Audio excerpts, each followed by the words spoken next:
دیدی میگن جاذبه تو مرکز زمین بی‌نهایته، اتفاقا برعکس، جاذبه تو مرکز زمین صفره.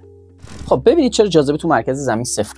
ببینید جاذبه رو اساسا توده جرم ایجاد میکنه، یعنی یه جرم چگال میتونه جاذبه ایجاد کنه طبق فیزیک نیوتن، فیزیک کلاسیک. خب ببینید الان مثلا یه توده جرمی اینجا وجود داره، اینا میخوان بکشونن تو رو به این سمت. من اگه تو رو بذارم تو مرکز زمین، توده جرمی که اینجاها وجود داره دوست داره تو رو بکشونه به سمت خودش، توده جرمی که اینجاها وجود داره دوست داره تو رو بکشونه به سمت خودش. من دیگه ویدیو رو تندش میکنم.